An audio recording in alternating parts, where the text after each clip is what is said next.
আমাদের সবার ব্যক্তিগত জীবন আর লোক দেখানো জীবনের মধ্যে অনেক পার্থক্য থাকে। খারাপ সময়, কঠিন মুহূর্ত, চোখের জল, ডিপ্রেশন, ক্লান্তি কম বেশি সবার জীবনেই আছে।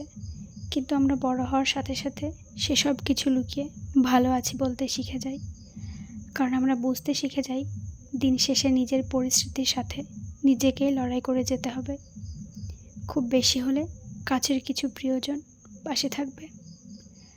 তাই সমাজের সাথে ঢেড়া পিটিয়ে নিজের অক্ষমতার কথা না জানিয়ে নিজের মতো করে চলাই ভালো। মানুষ সান্ত্বনা দেবে, কিন্তু কোনো যন্ত্রণার ভাগ কখনোই নেবে না। মানুষ তার নিজের জীবনের উজ্জ্বল দিকটাই তুলে ধরে সবসময়।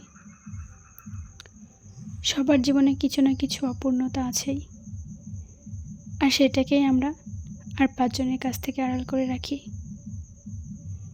তাই কারোর বাইরের জীবনের চাকচিক্য দেখে নিজের জীবনের সাথে তুলনা করে আফসোস করবেন না।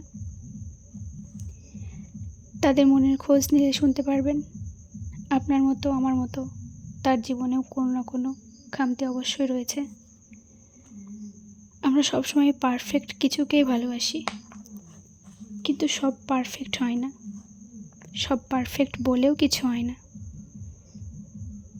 জীবন কাউকে সবটা একসাথে দেয়নি। যাকে রূপ দিয়েছে তাকে অর্থ দেয়নি, আবার যাকে দুটো দিয়েছে তাকে শান্তি দেয়নি, আবার যাকে সব দিয়েছে তাকে অধিকার দেয়নি।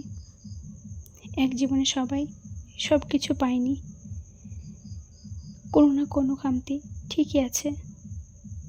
তাই কারোর সাথে নিজের তুলনা না করে যেটুকু আছে সেটুকু নিয়ে খুশি থাকুন।